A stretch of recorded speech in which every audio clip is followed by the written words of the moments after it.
क्या आपने कभी इस बात पर विचार किया है कि आपकी गाड़ी का रियर व्यू मिरर आपकी विंडशील्ड से काफी छोटा होता है? खैर, ऐसा इसलिए है क्योंकि आपकी यात्रा में सबसे महत्वपूर्ण चीज वह नहीं है जो आपके पीछे है, बल्कि वह है जो आपके सामने है।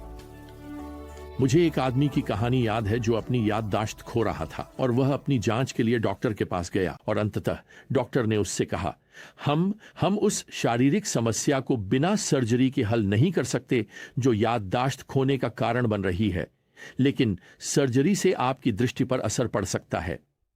इसलिए आपको एक निर्णय लेना होगा। क्या आप अच्छी तरह से देखना चाहेंगे या अच्छी तरह से याद रखना चाहेंगे? खैर, इस आदमी ने काफी देर तक सोचा और फिर कहा, आप जानते हैं, मैं अच्छी दृष्टि रखना चाहूंगा बजाय अच्छी याददाश्त के। जब डॉक्टर ने उससे पूछा क्यों, तो उसने जवाब दिया, खैर, क्योंकि मैं यह देखना चाहूंगा कि मैं कहां जा रहा हूं बजाय इसके कि मैं कहां था। हाँ, यह मुझे समझदारी भरी सलाह लगती है।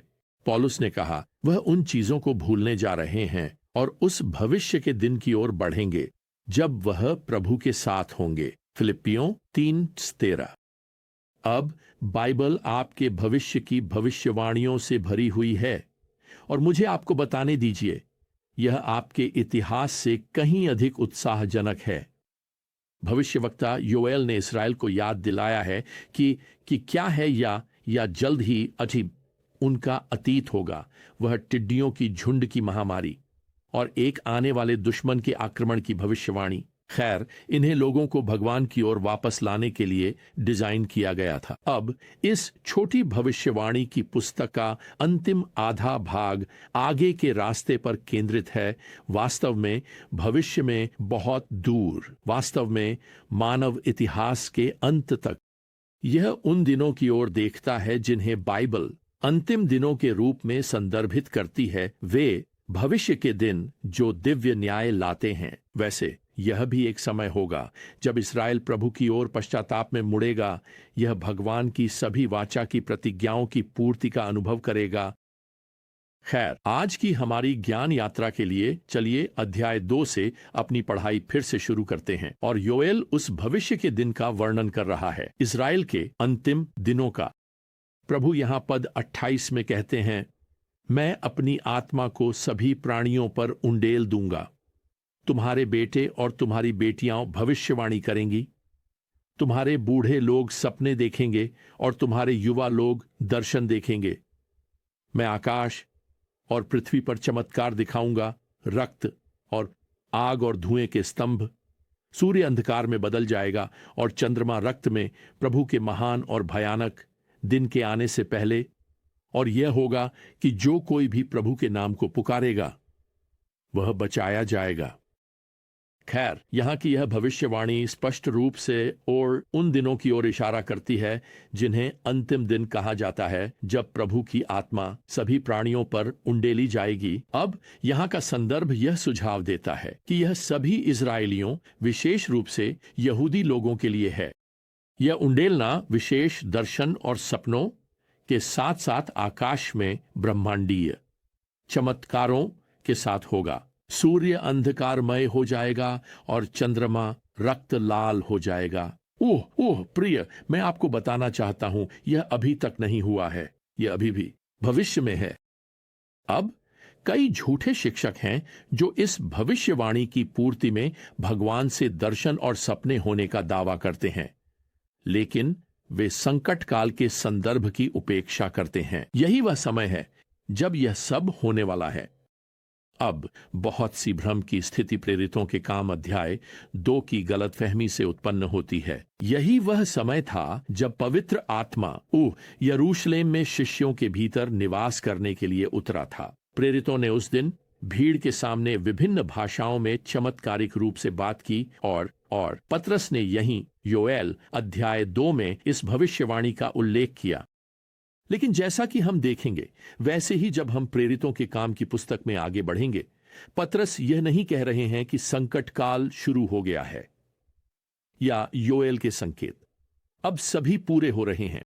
पतरस बस यह कह रहे हैं कि वह पवित्र आत्मा जिसकी योएल ने भविष्यवाणी की थी, वास्तव में आ चुका है यह भविष्यवाणी युग के अंत में प्रभु के दिन से संबंधित है। योएल में यह भविष्यवाणी विशेष रूप से उस संकट काल का उल्लेख करती है।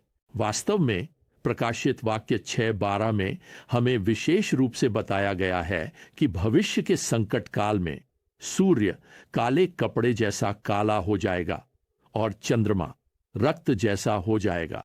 खैर, उस भयानक समय में हालांकि कई लोग प्रभु के पास आएंगे, जिसमें इज़राइल के कई लोग भी शामिल होंगे। वे प्रभु के नाम को पुकारेंगे और बच जाएंगे।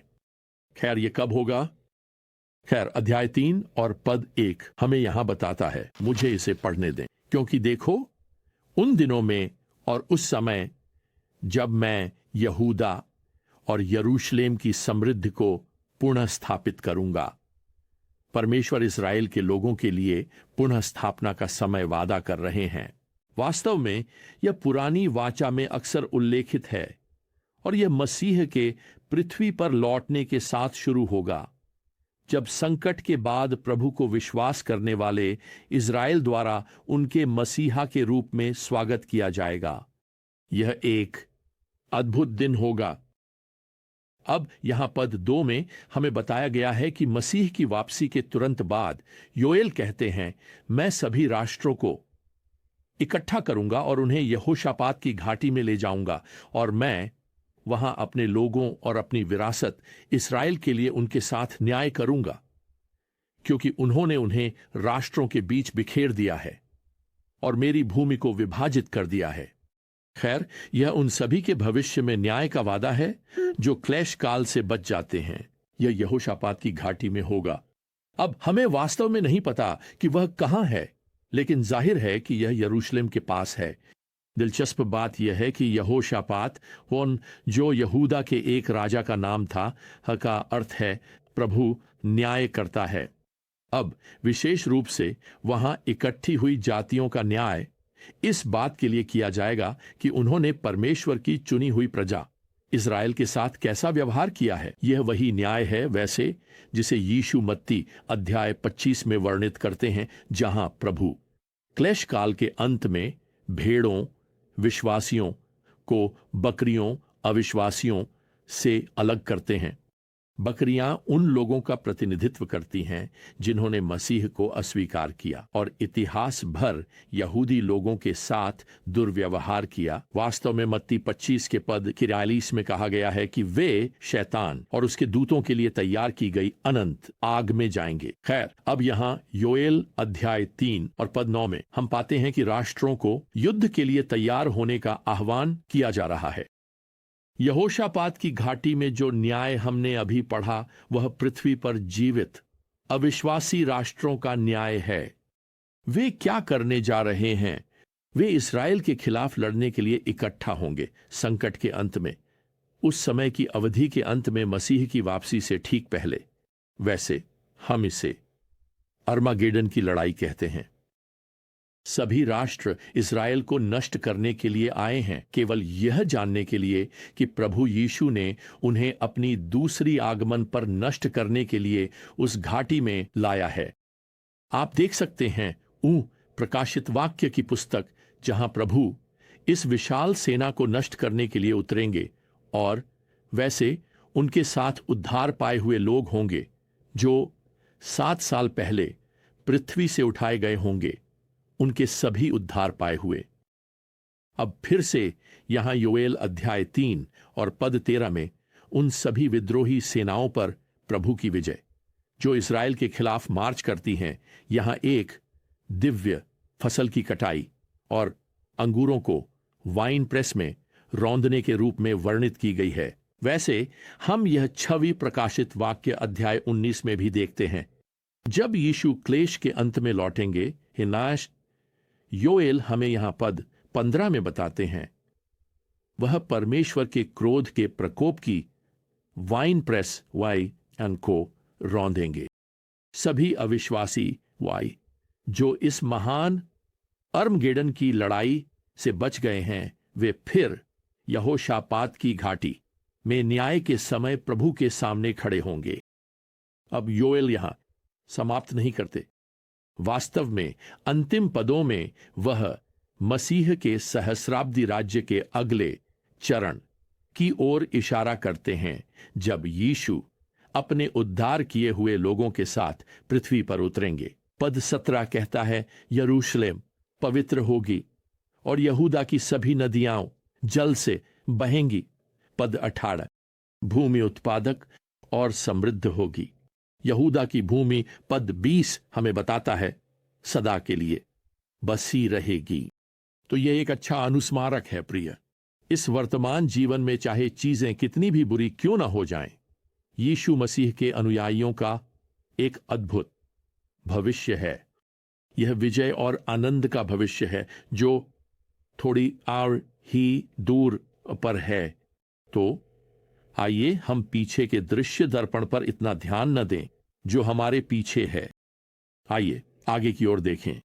यहां तक कि आज भी आइए हम उन भविष्यवाणियों के प्रकाश में जिएं जब यीशु मसीह अपनी कलीसिया को उठा ले जाने के लिए आएंगे, और फिर वह दिन जब मसीह हमारे साथ लौटेंगे और पृथ्वी पर अपने सहस्राब्दी राज्य में शासन करेंगे। खैर, जब तक हम अगली बार मिलें प्रिय, तब तक प्रभु यीशु मसीह की कृपा और परमेश्वर का प्रेम और पवित्र आत्मा की संगति आप सभी के साथ हो। आमीन।